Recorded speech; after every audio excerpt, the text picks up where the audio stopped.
After 2 weeks of fantastic women's cricket, the tournament was now entering the business end for the remaining 4 teams of India and England and Australia and the West Indies as they prepared to face one another in Antigua. Australia is a good team. You know, they've been champions for 3 times now. It's a replay of the 2016, World Cup final. So I'm sure that would be in the back of their mind that, the West Indies beat us. But I think for us it's all about composure and, just stay focused, do what we know we can do. So I think only person who could stop us is definitely ourselves. The home nation, at any World Cup you've got to be really, really wary of because they're going to have a lot of support. Watch bits and pieces of them throughout the tournament and they're playing with a lot of flair and energy and kind of enthusiasm and look like they're having a great time, particularly when they're being so well supported by their local crowd. It makes them really hard to play against. Is the West Indies and reigning champions up against Australia. Boom! She is straight back into things, is Healy. Straight down the ground, she gets a lot of it.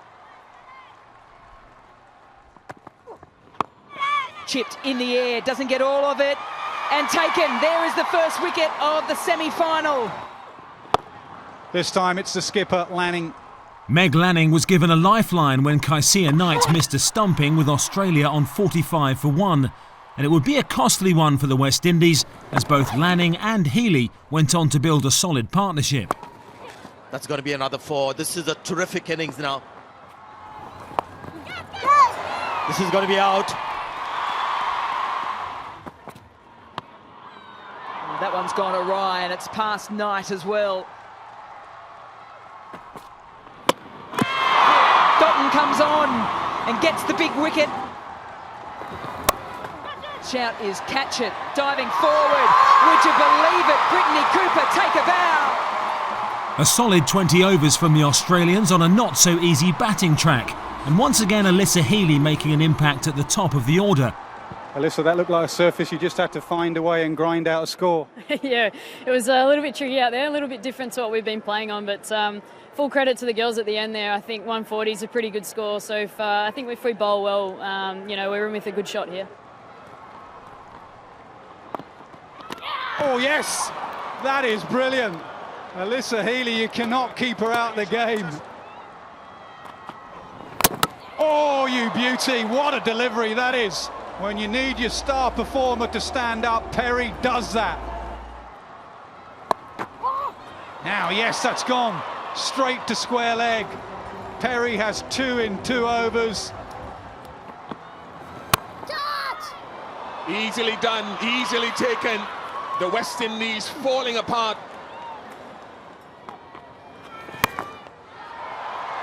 Could be a wicket, could be a wicket. Here's a wicket, left arm spin, doing the trick.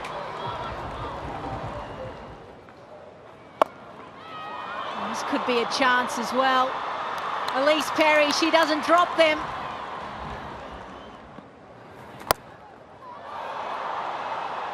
Lisa Healy doesn't make a mistake. They just keep on falling, the West Indian wickets. So Australia now through to their 5th consecutive World T20 final. A disappointing result for the West Indies, who never matched their earlier brilliance in the competition. Australia through to the final, but who would be their opponents as England and India prepared for their semi-final in Antigua? We played them in a warm-up out here previously and watched a lot of them on telly, so we've got really clear plans in terms of how we want to go about things. We know they've got some dangerous players. Smriti Mandana, who I played with recently in the Super League, we know what sort of player she can be, Harmanpreet as well. So yeah, we're going to have to play very well. And playing against Australia, going into the semi-finals, I think so more than playing against Australia, it's keeping the momentum going into the semi-finals that has really boosted our team, and of course it's given us a lot of confidence. We've been watching their videos and how they're playing, even the matches, and even we've seen the previous match against West Indies, how they played. So yeah, we've been following their cricket.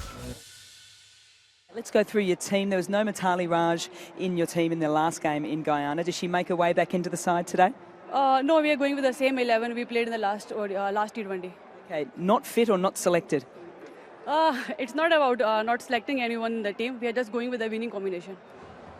India won the toss, decided to have a bat, and we already have some controversy. Beautiful shot. Tall, elegant. In the air, dropped. And do things like that.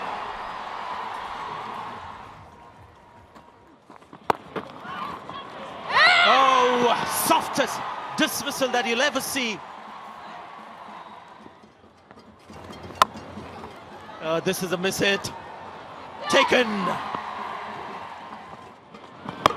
Oh, this could be a big wicket. This could be the biggest wicket of them all. Can they catch it? Yes, they can.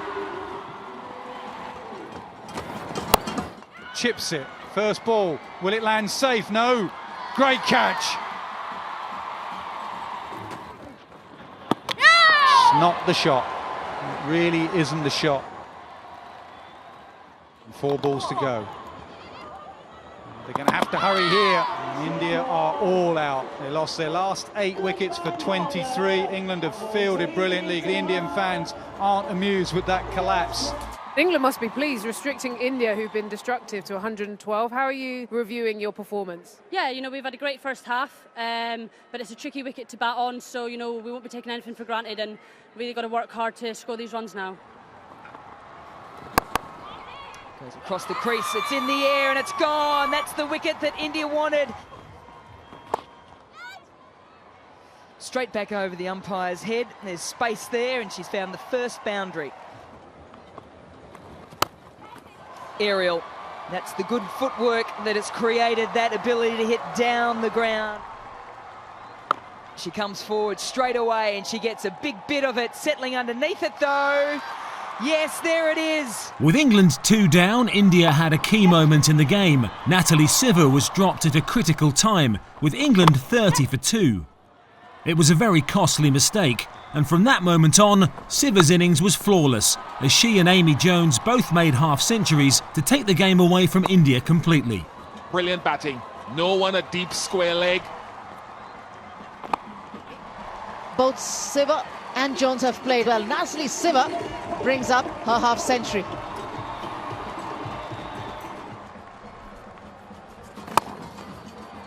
Hit away over mid-on, goes away for 4. Amy Jones has a half-century, Nat Siver has a half-century, and England have another World Cup final. The final of the 2018 ICC Women's World T20 would be between Australia and England. To be part of another global final is great for this team. We've probably done it the hard way. It's been quite a bumpy ride probably to get here, but delighted to be here, and it's going to be a great occasion again for the women's game. It's special. It's always very exciting to play in World Cups, and we obviously came over here to be in this final, so now it's just about playing well, coming up against a really good opposition in England, and we're looking forward to the challenge. It is the old foes, Australia versus England. We're at the Sir Vivian Richards Stadium here in Antigua. Wyatt goes straight away up and over, and that is the way to start a World T20 final. Gone big again. It was the 4 from the first to 6 for the second. Skied in the air, there's an opportunity. It's Elise Villani underneath it, and she's got it. Full toss on this occasion. A hit, and she's gone. There it is. They were nervy to start with, Australia, but they've settled very, very quickly. England struggled with the bat throughout their 20 overs, with wickets falling regularly, and only Danny Wyatt and captain Heather Knight really got going. The tail that England had greatly relied on in previous games also couldn't produce much, other than the odd 6 and out. Long on, 6! The disappointing England innings and the Australians' dominance in the field was highlighted by a brilliant run-out from Elise Perry. England losing their last 7 wickets for just 41 runs and posting a below-par total of 105. If it was dubious who the favourites were before the game, then it was clear by the changeover that Australia were now odds-on to win their 4th ICC Women's World T20. The dangerous opening pair of Beth Mooney and Alyssa Healy got Australia underway in aggressive fashion. England's Anya Shrubsole felt the early pressure, with her first over going for 14 runs. England then turned to spin in the 5th over, and it paid dividends as Sophie Eccleston took the valuable wicket of Alyssa Healy for 22. Beth Mooney soon followed, and with Australia now on 44 for 2, England had a glimmer of hope. However, captain Meg Lanning and Ashley Gardner were in the middle for Australia. Out of the ground, you cannot bowl that sort of delivery when you are defending a small total.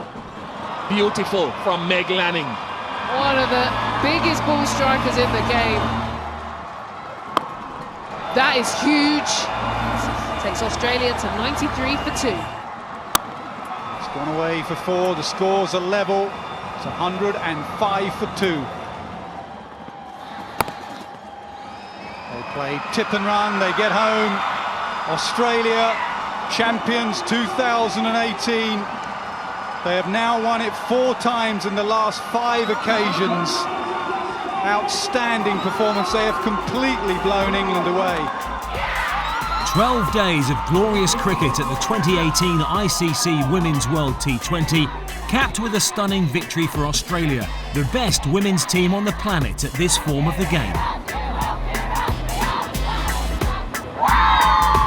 The first standalone World T20 for women was a huge success, from the action on the field to the crowds that witnessed it. The women's game will only go from strength to strength following this brilliant tournament.